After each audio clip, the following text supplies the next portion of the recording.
নমস্কার। আজকের এই অনুষ্ঠানে আপনাদেরকে একটি বিশেষ জিনিসের কথা বলবো, বস্তুর কথা বলবো। তা যদি জীবনে কখনো রাস্তাতে বা পথে ঘাটে কুড়িয়ে পান, তাহলে এটি কিন্তু অত্যন্ত বলতে পারি সৌভাগ্যের প্রতীক। এবং এই জিনিসটি খুব কম সংখ্যক মানুষ কিন্তু প্রাপ্তি করতে পারেন।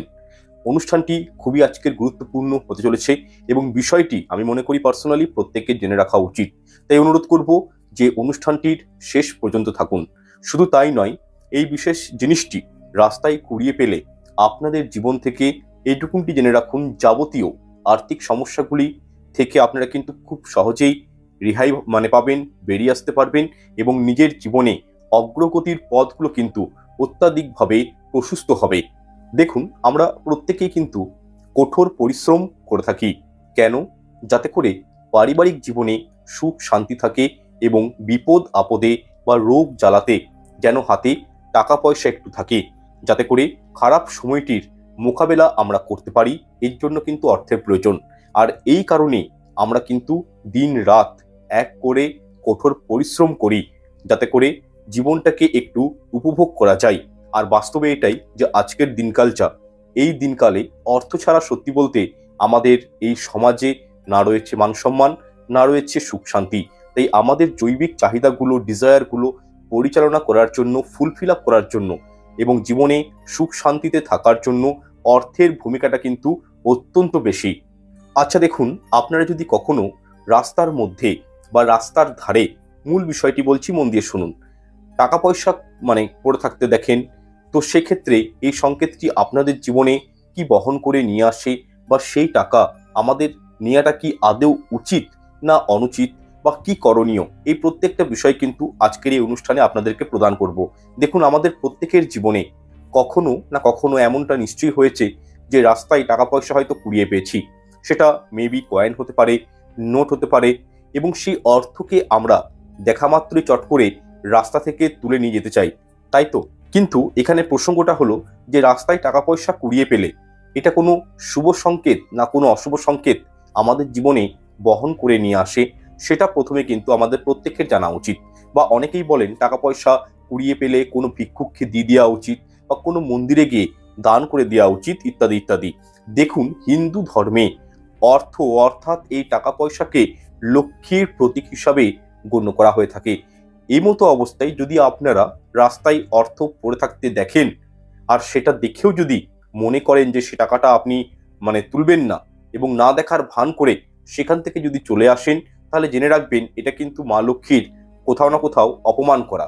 সুতরাং আপনাদের উদ্দেশ্যে বলবো, যদি কখনো রাস্তায় টাকা পয়সা কুড়িয়ে পান বা দেখতে পান, তাহলে অবশ্যই আপনারা কিন্তু সেটি রাস্তা থেকে অবশ্যই সংগ্রহ করবেন, ওইখানে ফেলে আসবেন না, কারণ এতে মা লক্ষ্মীর অপমান হয়। যাই হোক, এখানে ছোট্ট আরেকটি বিষয় আপনাদেরকে জানাবো, যে আপনারা যদি বাড়ি থেকে বেরোনোর সময় আপনি কোনো কাজে যাচ্ছেন, আপনি কোথাও বেড়াতে যাচ্ছেন, বা কোনো আত্মীয় পরিজনদের বাড়ি যাচ্ছেন, তো আপনি যখন বাড়ি থেকে বেরোনোর সময় এবং পুনরায় বাড়িতে ফেরার সময় যদি রাস্তায় টাকা পয়সা কুড়িয়ে পান, তাহলে কিন্তু এক্ষেত্রে দুই রকম সংকেত আমাদেরকে প্রদান করে থাকে। কিরকম সংকেত বলে রাখি, দেখুন, আপনি যদি বাড়ি থেকে বেরোনোর সময় টাকা ধরুন রাস্তায় কুড়িয়ে পান, নোট হতে পারে, কয়েন হতে পারে, যাই হোক না কেন, যদি কুড়িয়ে পান, সেক্ষেত্রে আপনারা কিন্তু নিজেদের কর্মস্থলে বা যেখানে যাচ্ছেন সেখানে কিন্তু এই অর্থ ভুলেও খরচ করবেন না, এটা কিন্তু নিষিদ্ধ রয়েছে। বা কাউকে দান কিন্তু আপনি করবেন না, কোনো মন্দিরেও না, কোনো হতদরিদ্র গরিব মানুষকেও না, সেটি কিন্তু নিজের কাছেই যত্ন সহকারে রেখে দেবেন। এই ক্ষেত্রে আপনারা কিন্তু যে টাকাটি কুড়িয়ে পেয়েছেন, সে টাকাটা কিন্তু নিজের বাড়ি নিয়ে চলে আসবেন, এবং সেটি ভালো করে গঙ্গা জল দিয়ে ধুয়ে আপনাদের গৃহের ঠাকুর ঘরে মা লক্ষ্মীর চরণে আপনি কিন্তু সেই অর্থটি অর্পণ করে দেবেন। অন্যদিকে যদি আপনারা বাড়ি ফেরার সময় আপনি ঘর থেকে বেরিয়েছেন কোনো কাজে, যেখানেই যান না কেন, কিন্তু কাজ করার পর আপনার ডেস্টিনেশনে পৌঁছানোর পর আপনি যখন নিজের ঘরে ব্যাক করছেন, নিজের ঘরে ফেরত আসছেন, তখন যদি রাস্তায় কোনো টাকা পয়সা কুড়িয়ে পান, সেটিও কিন্তু কাউকে দান করবেন না, খরচ করা চলবে না, কোনো মন্দিরেও দিবেন না, হতদরিদ্র গরিব মানুষকেও দিবেন না। এখানে শাস্ত্র অনুসারে এইরূপ অর্থকে নিজের কাছে আপনি যত্ন করে রাখবেন, তথা এই টাকাকে আপনারা একটি খামের মধ্যে ভরে মা লক্ষ্মীর কাছে রেখে দেবেন। এর ফলে আপনাদের উপার্জন দেখবেন অবশ্যই বাড়বে, সংসারে বাজে খরচ কমবে, আপনারা কিন্তু সেভিংস করতে পারবেন। কিন্তু আপনারা যদি রাস্তায় কুড়িয়ে পাওয়া টাকাকে খরচ করে দেন বা কাউকে দিয়ে দেন, তাহলে কিন্তু আপনাদের সংসারের খরচ কিন্তু বৃদ্ধি পাবেই, তথা ইনকামের পথগুলো কিন্তু আস্তে আস্তে বন্ধ হয়ে যায় এবং আপনাদের জীবনে কিন্তু একটা বলতে পারি দারিদ্রতার করাল ছায়া কিন্তু প্রবেশ করে। সুতরাং এই বিষয়টি একটু মাথায় রাখবেন। কখনো টাকা পয়সা হোক আপনারা কিন্তু কাউকে দিয়ে দেবেন না, নিজের কাছেই রাখবেন। তবে হ্যাঁ, আপনি দেখছেন কারোর পকেট থেকে টাকাটি পড়ে গেল বা কারোর ব্যাগ হয়তো টাকা পড়ে গেল, সেক্ষেত্রে আপনি কিন্তু সেই অর্থ হাতে নিয়ে সেটি কিন্তু আপনি যার প্রপার্টিস, যার জিনিস, তাকে কিন্তু আপনি অবশ্যই দিবেন। কিন্তু আপনি ধরুন জানেন না যে এই টাকাটার আসল মালিককে, আপনি কিছুই জানেন না, সেক্ষেত্রে নিজের কাছে রাখতে পারেন।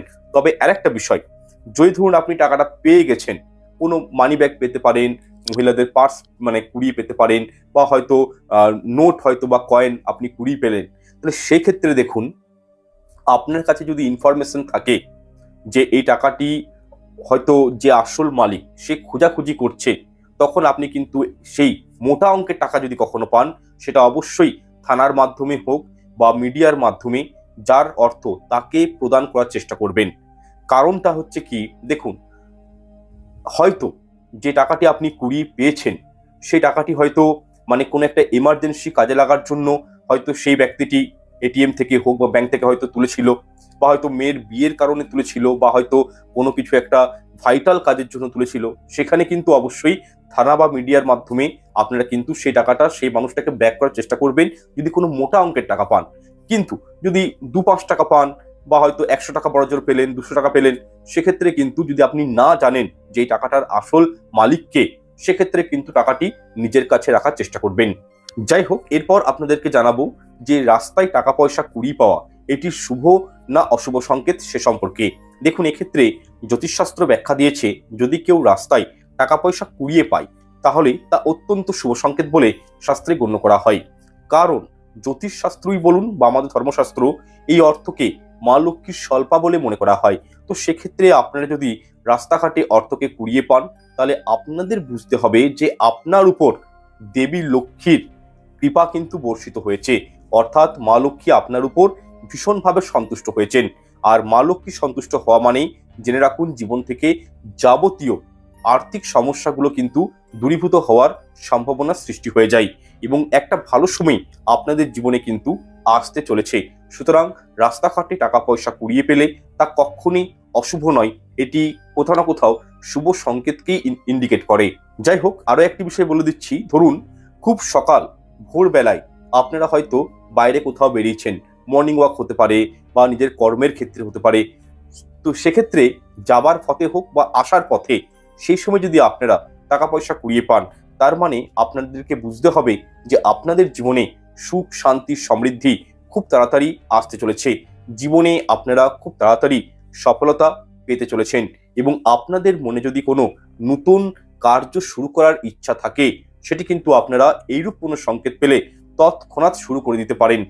কারণ জেনে রাখবেন, এরকম প্রথমত একটা শুভ সংকেত যে সকালে আপনি গেছেন টাকা কুড়িয়ে পেয়েছেন, তাহলে এই সংকেতের মাধ্যমে যে কাজ আপনার ইচ্ছে যাচ্ছে করার সেটা কিন্তু শুরু করতে পারেন। ছোট বিজনেস হোক, বড় বিজনেস হোক, যেটাই হোক শুরু করতে পারেন এবং একটা প্রবাবিলিটি, সম্ভাবনা বৃদ্ধি পায় যে কাজটি আপনি করবেন সেটাতে সফলতা পাওয়ার। এবং জীবনে হঠাৎ করে যেসব মানুষেরা অর্থ কুড়িয়ে পায় সেটা কিন্তু অত্যন্ত, বারবার বলছি, অত্যন্ত শুভ সংকেত।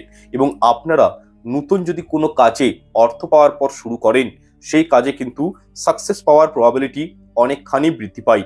দেখুন, ভগবান সবসময় মানে আমাদেরকে কিন্তু, আমরা সেই অত পুণ্যবান মানুষ নই যে ভগবান স্বয়ং এসে আমাদেরকে দর্শন দিবেন, দেখা দিবেন এবং বলবেন যে আমি তোমাদের পাশে রয়েছি। ভগবান বা নেচার বা আমাদের ইউনিভার্স আমাদেরকে ইঙ্গিতগুলো দেয় যে মানে আমরা সঙ্গে রয়েছি। আর ইউনিভার্স, প্রকৃতি, ভগবান এক, অলমাইটি গড এক। উনাদের মানে কিছু কিছু লক্ষণ, কিছু কিছু সিমটমস, সংকেতগুলোর মাধ্যমে আমরা বুঝতে পারি যে দৈবিক কৃপাদৃষ্টি আমাদের উপর রয়েছে। তো সেক্ষেত্রে এই অর্থকে কুড়িয়ে পাওয়া রাস্তা থেকে, এটাও কিন্তু মা লক্ষ্মী আসার পূর্বেকার সংকেত। এবং মা লক্ষ্মী প্রসন্ন হলে, লক্ষ্মী দেবী প্রসন্ন হলে, ভাগ্য লক্ষ্মী প্রসন্ন হলে তবেই কিন্তু এই সংকেতগুলো আমরা পেয়ে থাকি। প্রবাবিলিটিটা অনেকখানি বেড়ে যায় জীবনে সফলতা আসার, যদি আমরা কখনো কুড়িয়ে পাওয়া অর্থ দিয়ে কোনো কিছু একটা স্টার্ট আপ শুরু করতে পারি। তবে একটি বিষয় মনে রাখবেন, জীবনে যদি কোনো দিনও এরকম অর্থ আপনারা রাস্তা থেকে কুড়িয়ে পান, তাহলে কিন্তু কখনোই এই বিষয়ে বেশি কাউকে জানাবার প্রয়োজন নেই। ইভেন কি নিজের মাতা পিতা, সন্তান, ওয়াইফ, হাজবেন্ড, কাউকে আমি এখানে বারণ করবো যে কাউকে এই বিষয়ে বেশি জানানোর কিন্তু প্রয়োজন নেই। যাই হোক, এবং কি আলোচনা করার কোনো প্রয়োজন নেই। অনেকেই টাকা পয়সা কুড়িয়ে পেয়েছেন, ভালো স্বপ্ন দেখেছেন, শুভ সংকেত হোক খারাপ হোক, সবাইকার সঙ্গে একটা আলোচনা করে বেড়ান যে আজকে এটা আমার সঙ্গে হলো, এটা হলো। কিছু কিছু জিনিস নিজের মধ্যে রাখাই ভালো। দেখুন, আপনার জীবনে ভালো সময় আসা মানে অন্যের জীবনেও ভালো সময় আসবে তা কিন্তু নয়। আপনি যেরকম কর্মে রয়েছেন, দায়িত্ববান রয়েছেন, সেই হিসাবে ভগবান আপনার উপর প্রসন্ন হয়ে আপনাকে একটা সুযোগ দিয়েছে। এবার সেই সুযোগটা যদি আপনি সবাইকে বলে বেড়ান, তাহলে কিন্তু কোথাও না কোথাও সেই সংকেতের, সেই শুভ প্রভাবটার কিন্তু ফলটা বিনষ্ট হয়ে যায়। তো সেক্ষেত্রে আমি ছোট্ট করে বিষয়টা বুঝিয়ে দিলাম, এই বিষয়ে কাউকে কোনো কিছু বলার প্রয়োজন নাই, নিজের মধ্যেই কিন্তু বিষয়গুলো একটু রাখার চেষ্টা করবেন। এর ফলে দেখবেন সফলতার মুখ খুবই তাড়াতাড়ি দেখতে পাবেন। আশা করছি বিষয়গুলি সম্পর্কে আপনারা একটু অবগত হয়েছেন। যতটা পেরেছি আমি সংক্ষেপে নিজের মতন করে আপনাদেরকে এই কনসেপ্টটা বোঝানোর চেষ্টা করেছি। অনুষ্ঠানটা দীর্ঘায়িত করছি না, আজকের জন্য এখানে শেষ করলাম। অনুষ্ঠানটি দেখে ভালো লেগে থাকলে লাইক, শেয়ার, কমেন্ট করতে ভুলবেন না এবং চ্যানেলটি অবশ্যই সাবস্ক্রাইব করে পাশে থাকা বেল আইকনটি অন করে রাখবেন। ঈশ্বর আপনাদের মঙ্গল করুক। নমস্কার, ধন্যবাদ।